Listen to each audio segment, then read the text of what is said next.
Olá, boa noite. Celebrado nesse domingo, o aniversário de 59 anos de Brasília foi comemorado hoje com uma sessão especial do Senado. No plenário, um vídeo mostrou as belezas da nova capital, inaugurada em 21 de abril de 1960, por iniciativa do ex-presidente Juscelino Kubitschek. O senador Isalci disse que a construção da cidade ampliou o acesso da população ao poder público. Hoje, o Brasil inteiro sabe o que está acontecendo aqui. Antes, ninguém sabia de nada. Aqueles que falam contra a nossa capital talvez se incomodem com o acesso tão fácil aos poderes estabelecidos. Os cidadãos, cidadãs e as organizações civis têm como chegar aos poderes e reivindicar seus direitos e suas demandas. Quem é contra Brasília é contra o Brasil. Os participantes lembraram a importância dos pioneiros, primeiros a chegar em Brasília. A senadora Leila Barros, nascida na capital, também homenageou a cidade. Eu sou a primeira senadora, a primeira mulher senadora representando Brasília.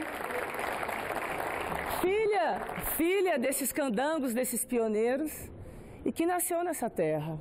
Então, se torna um momento mais especial.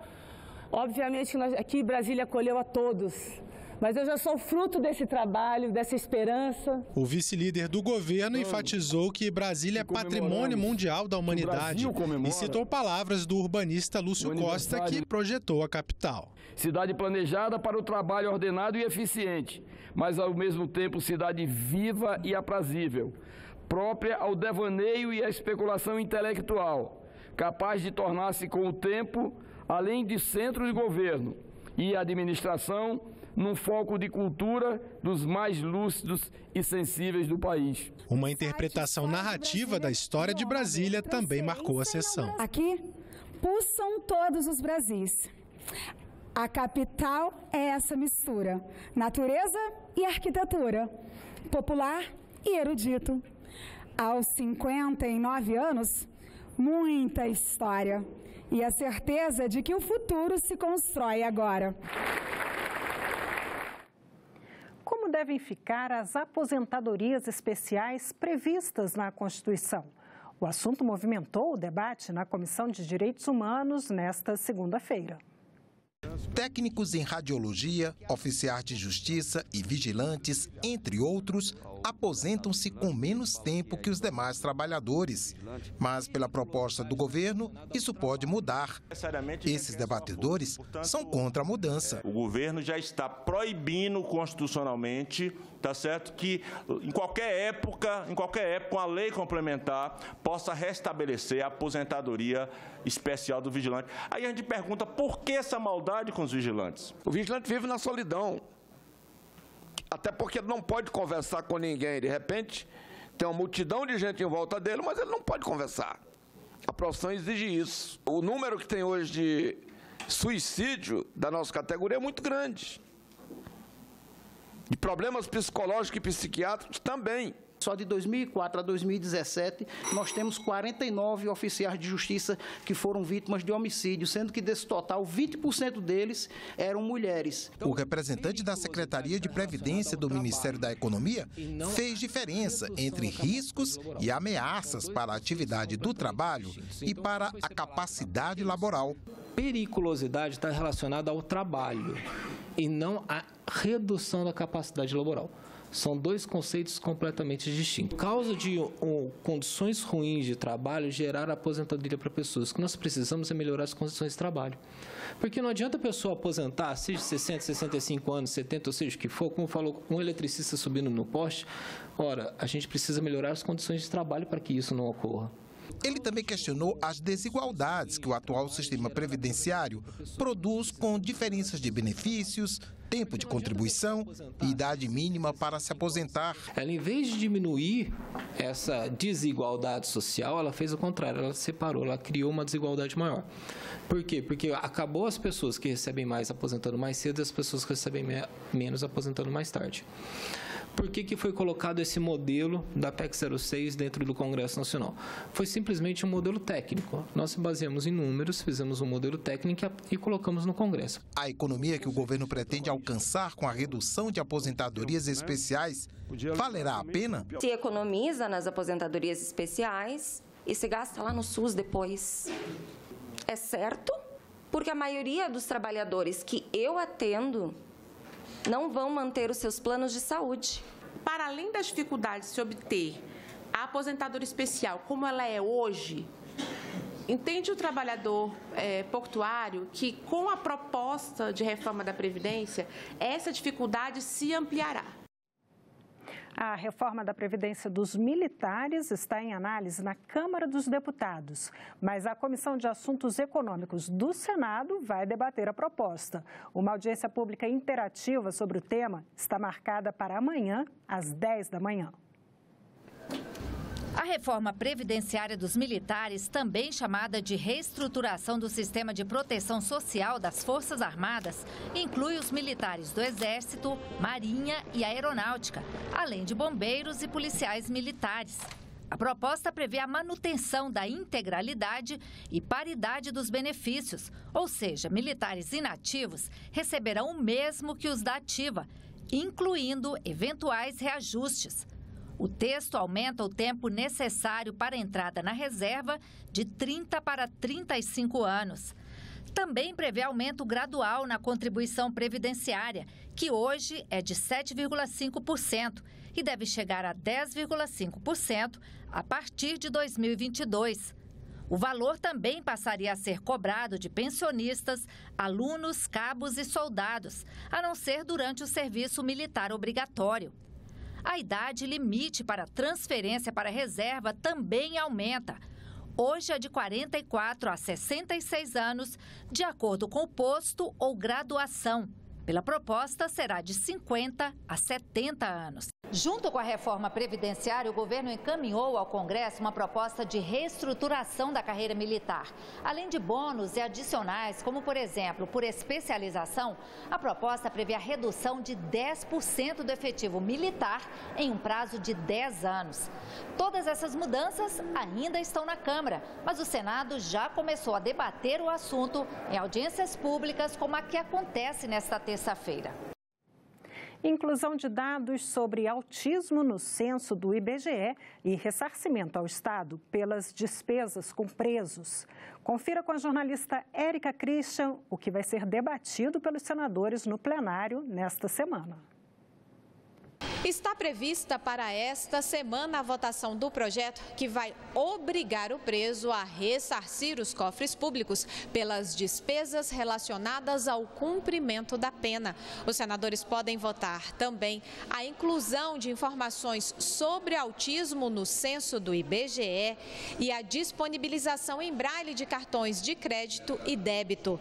O plenário pode aprovar também a proibição do contingenciamento de recursos devidos a estados e municípios a título de indenização e o uso obrigatório de materiais biodegradáveis em campanhas eleitorais. Também está na pauta o repasse de 70% do Fundo Nacional Antidrogas para os municípios investirem em ações socioeducativas para menores infratores. E os senadores poderão votar em primeiro turno 2 propostas de emenda à Constituição. A primeira vai incluir na lista dos direitos fundamentais o meio ambiente ecologicamente equilibrado. E a segunda vai permitir que defensores públicos entrem com ação direta de inconstitucionalidade. A Comissão de Constituição e Justiça da Câmara dos Deputados vota nesta semana o relatório da proposta da reforma da Previdência. Em mais um episódio da série especial sobre o tema aqui na TV Senado, você vai ver o que pode mudar na aposentadoria dos professores da rede privada.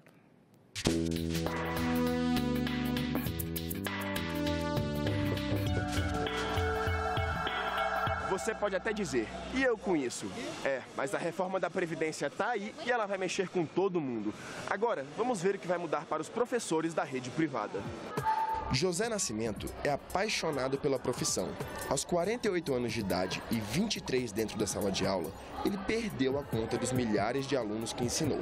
Só que agora, com a reforma da Previdência, Nascimento vai ter que fazer uma outra conta. Eu esperava me aposentar aos 55 anos de idade, com 30 anos de contribuição.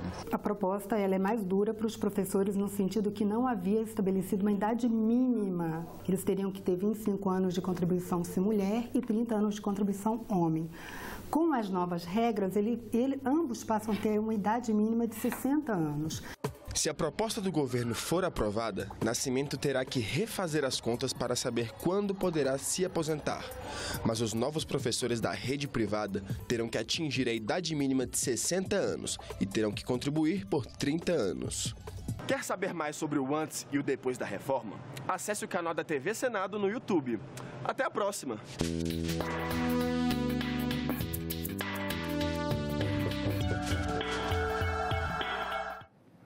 Aprovado pelo Congresso neste mês de abril, o projeto de lei que cria a Política Nacional de Prevenção da Automutilação e do Suicídio aguarda a sanção do presidente da República.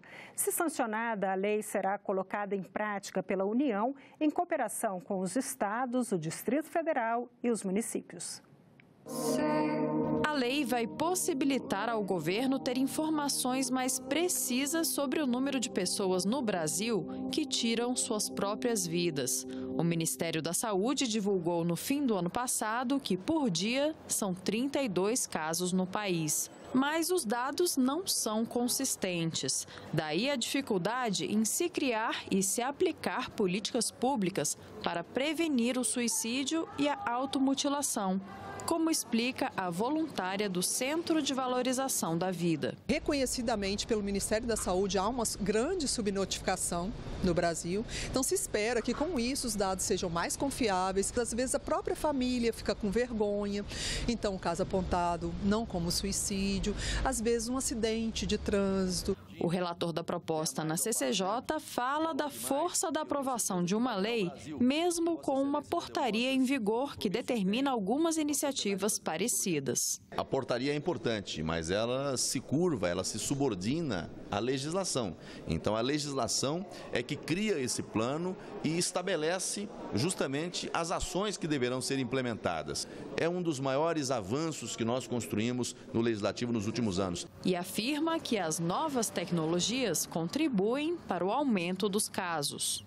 A internet em si não é o problema, mas ela é uma ferramenta utilizada por criminosos, por rede de criminosos, que se valem desse instrumento para estimular a prática do suicídio, para estimular a prática da automutilação. E o que mais nos preocupa é que esses criminosos têm como alvo, através da internet, crianças, adolescentes. A política de prevenção da automutilação deve ser implementada pela União em cooperação com os estados, o Distrito Federal e os municípios. Ela garante assistência psicológica às vítimas e a seus familiares. Hospitais e escolas devem ter profissionais treinados que comuniquem às autoridades em caráter sigiloso sobre casos suspeitos ou confirmados de violência autoprovocada. Quando houver crianças e adolescentes envolvidos, as notificações deverão ser feitas ao Conselho Tutelar. Planos de saúde serão obrigados a oferecer atendimento para os casos que envolvam automutilação e suicídio. A lei estabelece também que o poder público deve oferecer serviço telefônico para atendimento gratuito e sigiloso de pessoas em sofrimento psíquico. O Centro de Valorização da Vida é uma entidade filantrópica que já presta esse tipo de serviço por voluntários capacitados. Por ano, cerca de 2 milhões de pessoas são atendidas. De acordo com a Organização Mundial da Saúde, 90% dos casos de suicídio podem ser evitados se a pessoa tiver ajuda e o acolhimento necessário. Você não precisa se identificar. A gente funciona como uma panela de pressão. A gente tem ali as pressões internas, externas, o filho que não está legal, o marido que está brigando, a esposa que está cobrando, as cobranças do trabalho, e aquilo a gente está triste internamente, a gente está com problema de saúde. Isso tudo vai juntando, vai deixando a pessoa tão angustiada que ela não consegue, ela fica pronta para explodir. Então, na medida que ela fala, ela consegue liberar as emoções, ela consegue até se reorganizar internamente para pensar o que eu posso fazer por mim. Quem precisa desse apoio emocional pode entrar em contato de graça pelo telefone 188, sem a necessidade de se identificar. Se preferir, o cidadão pode fazer o contato também por e-mail ou chat online. Os serviços funcionam 24 horas por dia, todos os dias do ano.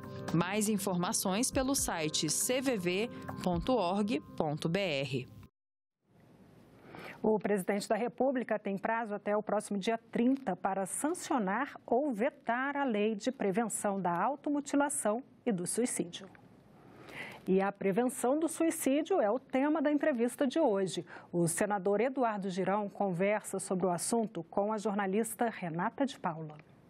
Segundo a Organização Mundial de Saúde, o suicídio é a segunda maior causa de mortes de adolescentes no mundo. O Senado aprovou um projeto que institui a Política Nacional de Prevenção da Automutilação e do Suicídio. Nós vamos conversar com o senador Eduardo Girão, do Podemos do Ceará, relator da matéria na Comissão de Assuntos Sociais.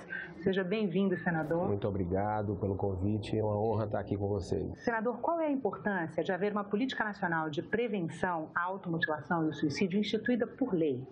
Olha, primeiramente eu acredito, minha primeira legislatura aqui, e de todos esses projetos que passaram na casa desde 1º de fevereiro, eu acredito que essa foi a principal aprovação que nós tivemos aqui. Um projeto de suma importância, porque tem pessoas sofrendo na sociedade, existe um tabu muito grande sobre esse assunto. Até pouco tempo atrás, suicídio você não podia nem noticiar na imprensa. Você que é jornalista, existe um código de evitar noticiar, porque isso pode gerar mais suicídios. E em outros países ainda se faz. Em outros países ainda existe esse princípio, que eu acredito que ele já está ultrapassado. Então, o Congresso Brasileiro, o Senado Federal, deu um grande passo a um projeto de lei que vem da Câmara dos Deputados. O autor é o deputado Osmar Terra, atual ministro da Cidadania, e eu tive a oportunidade de relatar na CAS, né? E eu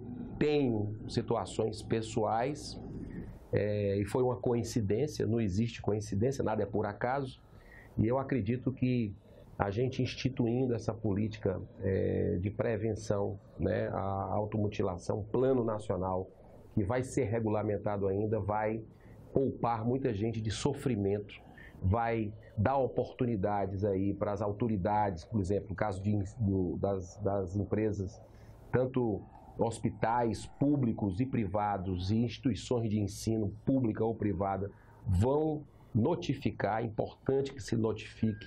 A Política Nacional prevê a notificação obrigatória de casos de automutilação e tentativas de suicídio? Não apenas a notificação, mas o treinamento, né, da equipe técnica, tanto dos hospitais como também das instituições de ensino, para que se possa dar um atendimento adequado, informar as autoridades, para que se possa desenvolver um trabalho assim de prevenção lá na ponta com as pessoas.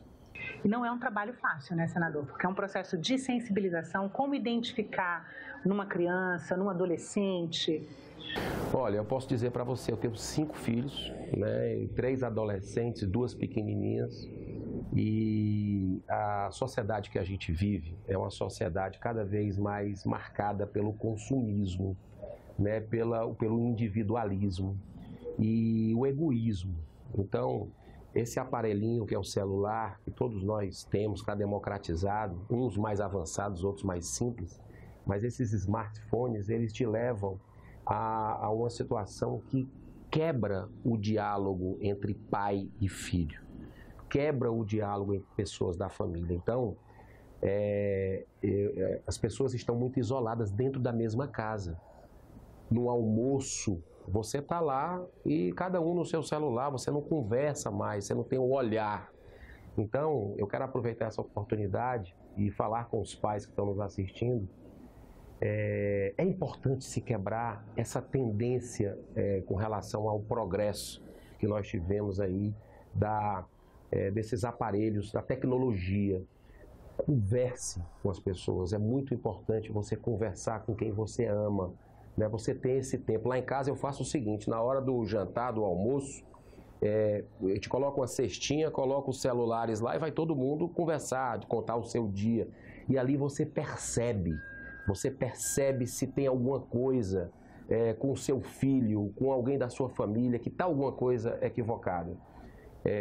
Eu passei por um problema há cerca de 10 anos que me marcou muito, que tem a ver com o tema de automutilação e suicídio. Um grande amigo que trabalhava comigo, ele, no desespero, tentou o suicídio. Primeiro indicativo, né? E aquilo me deixou assim, poxa, o que foi que aconteceu? Fui conversar, fui no hospital, depois fui na casa dele, li muitas literaturas sobre o assunto, eu tenho a minha visão espiritual sobre esse tema, um livro que me marcou muito, pessoalmente falando, foi o livro Memórias de um Suicida, que eu pude perceber que isso, muitas religiões têm essa visão, que a vida não termina com a morte, né? Então a pessoa está achando que vai terminar o problema cometendo o suicídio, o problema se agrava. Primeiro para a família dele, né? Porque existe a saudade que vai ficar marcada, aquela quebra daquele amor, mas a dor, a culpa, né? Então isso traz para quem ele ama uma dor muito grande, né? E a dor dele não vai acabar, né? Ele tem aí talvez se agrave muito mais numa vida espiritual o que ele sofre. Então, independente de visões católico, espírita, evangélico, nós precisamos entender que é muito melhor você, hoje em dia, com a aplicação dessa lei que vai ser regulamentada, buscar ajuda. Outra coisa, os planos de saúde. Agora não vão ter desculpa para não atender com psicólogos, com psiquiatras. Tá muito claro com relação a isso, né? As pessoas vão poder procurar.